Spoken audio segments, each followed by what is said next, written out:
na ako. Ano ate, kumusta ka na? Ate, sabi niya yung basang yan, yung galing din sa sulat mo. Ano? Ay, ano? Hindi, baka madala ka na ng ospital, ano? Para mas mabigyan ka ng lunas at saka isa pa, yung ating tulong ay mas makuha po natin pag nandun na kayo sa inyo. Kaya lang ngayon, ay kukontakin ko yun sa kinukontak ko pa kasi sa kapitan ay gano'ng ambulance, ano? Para may masakyan ka. Kung sakali namang wala, kaya mo ba sa tricycle? Wag lang po yung manhans. Kasi pag manhans na dire-diretso pag manhans, maano siya na ano. Eh, syempre, hindi natin iwasan yung pag may lubang. Hindi, tatahan-tahanin lang natin ang takbo ko sa kasali, ano? Ay di, ano po, ay ready nyo na po ang gamit nyo. Di po. Yan, yan guys, ito po ay pinunta natin sa Ate Mel Rose ngayon at kung sakasakali po, madadala na po natin ito ng hospital ngayong hapon. Yan, nakaready na po yung gamit nila at talaga pong kailangan na po siyang madala talaga sa hospital. Kaya yun nga po, kung mapapansin nyo guys, yung ganito niya sa may dibdib niya, medyo nababasa na at yun po yung sanhi ng kanyang nararamdaman, yung kanyang sugat. Ayan po, inantay-antay lang po natin yung response ni Kapitan tungkol po dun sa ambulansya. Kung hindi nga po available ang ambulansya, yung tricycle na lang po, yung tricycle ko na lang po ang masasakayan natin papuntang hospital. Medyo talagang kailangan lang po natin ng pag-iingat kasi nga iba yung iba yung naaalog ka sa tricycle kasi nasa ambulance ka talaga. Komportable ka pag nandun. Ayan, kumain ka na po? Kumain na po. Ay, may tatanong po ako. Ako. Nung nagawag po yung kapatid, hindi po siya hinimo. Hindi naman po. Hindi naman po. Bali nung siya ina-operahan po. Hindi, ate, tanong ko lang. Ikaw ay dalaga. Wala kang anak. Wala. Yun. Hindi kasi may nagtanong lang po sa akin.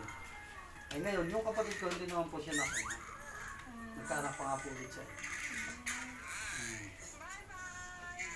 So ayan po antayin lang po natin yung yung response ni Kapitan at kung ngayon hindi pa po nasagot, pupuntahan ko na po doon para malaman ko po kung i-chat ko po si Kuya kung halimbawa hindi available ang ambulansya ay yung tricycle ko nang gagamitin natin sa papunta doon po. Antay-antay lang po babalik po ako ha.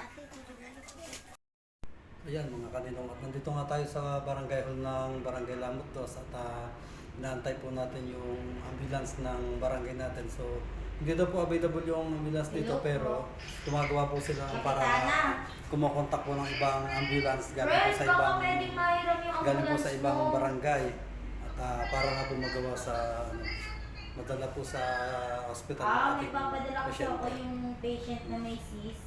So ayan po, ito po yung ating Sige. Okay. kumukontak po siya ng ibang ambulance para po maging komportable. Ito po yung kagandahan dito sa atin at ginagawa po talaga nila ng paraan. Pinipilit po nila na makahanap ng ibang sasakyan para po maging komportable yung biyahe nila. So ayan, antay lang po tayo guys ng ating available na sasakyan. Yun mga kaninong, ari nga po pala yung ambulansya na available na pagkadala po sa ating pasyente na si Ate Mel Rose sa Santa Cruz Hospital po dadalhin. Maraming salamat po sa pag-assist sa atin ng ating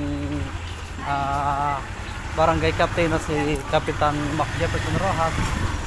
At syempre po sa ating butihing mayor si Mayor Osel Karatihan. Maraming salamat po sa pag-assist po sa ating pasyente ngayon.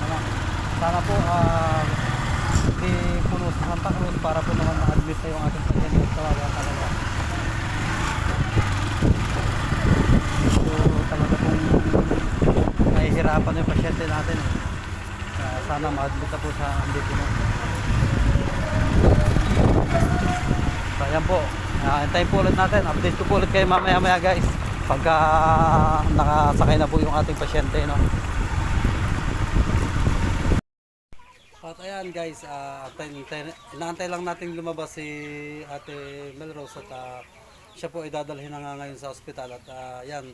Awa naman po ng Diyos kahit hindi available yung ating ambulansya dito sa ating barangay, gumawa pa rin po ng paraan itong ating mga opisyales na makakuha ng ibang ambulansya galing po sa ibang barangay naman.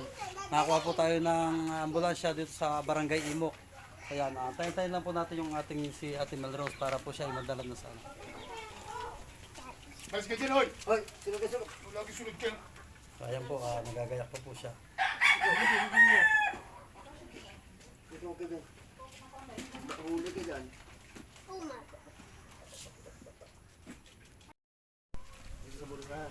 Tayo na po si Ate Melrose.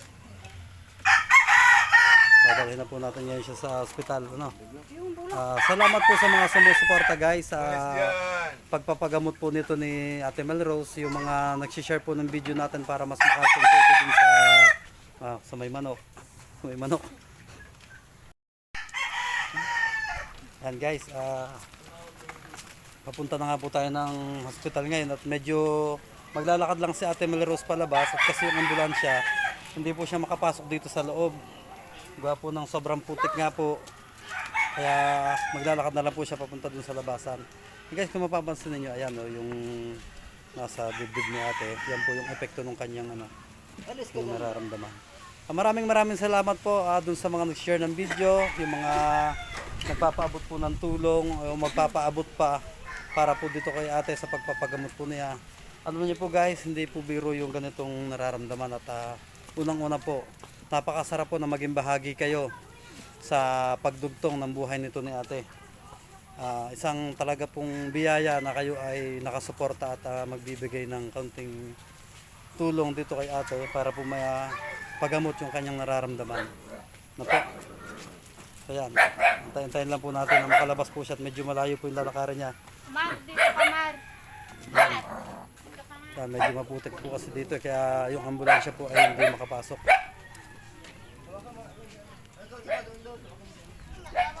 Ito po kasi yung daanan palabas. Bali, sasamahan po natin siya papuntang Santa Cruz at tingnan po natin kung sino pwede natin kausapin doon para po ma-admit agad siya.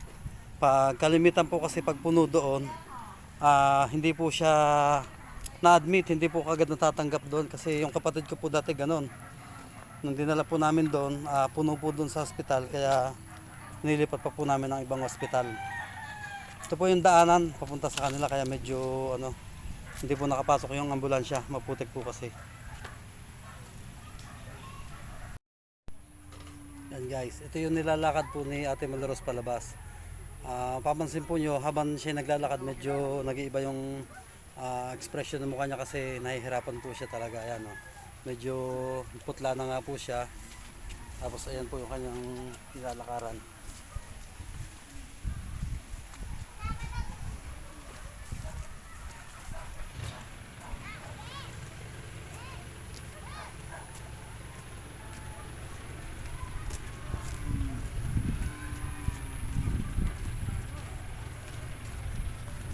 Alam nyo guys, hindi pa man siya nakakarating sa ospital ay lubos na po yung pasasalamat niya. Siya nga po ay may ipapagamot na. Sa tulong po ninyo guys, yung mga nagsishare po ng video na to na naabot po ng ibang tao yung kanyang pagpapagamot. Totoo po talaga napakalaking blessings para sa kanya. Ito na nga po si Ate Melrose. At ito po yung ambulance na sasakyan niya. Ito po yung ambulance ng Barangay Imok. Thank you very much po sa kapitan po ng ating Barangay Imok. Sa pagpapahiram ng ambulansya para po dito kay Ate Melrose. Para po maging komportable yung pagbiyahe niya. At po sa tricycle ko po kasi sasakay ay medyo mahihirapan po talaga. Siyempre maalog siya eh. Ayan po. Po, dito lang kayo para magkasama. Susunod po ako doon at nakamotor kasi ako. Dito ka? Baka mahulog yan. Yung kaalalayan mo.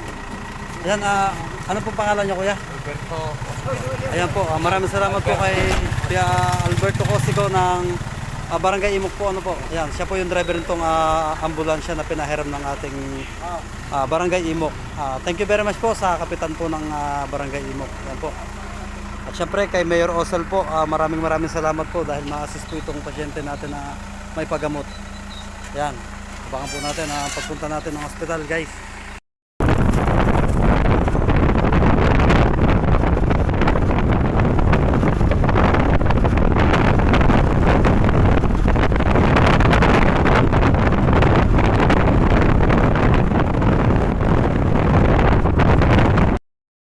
Tama mo si pare. Panoorin mo din sa Facebook.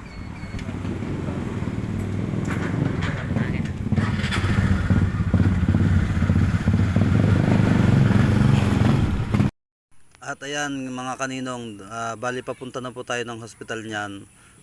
Nauna na po sila Ate Melrose, nakasakay na po ng ambulance at nagpapasalamat po tayo unang-una dito po kay Mayor Osel Karatihan dahil meron na po tayong mga ambulansya na nagagamit. So bali hindi po available yung ambulansya ng ating barangay, kaya nagpapasalamat po tayo kay Ate Julina at siya po yung naghanap ng mga available na ambulansya at nakakuha nga po tayo dito sa Barangay Imok. Thank you rin po kay Kapitan Mac Jefferson Rojas, kay Vice Mayor Dong Sanchez, Sangguniang Bayan at sa Sangguniang Barangay po natin. At syempre unang-una po kay Mayor Osel Karatihan. Thank you very much po. At syempre ayan nga po, shout out po kay Ate Julina na siya pong nag-asikaso. Makahanap po tayo ng ambulansya na masasakyan ni ate. At ayan po, susunod na lang po tayo sa kanila. Sana po ma-assist po yung ating pasyente dun sa hospital, sana po ay hindi puno para po ma-admit siya.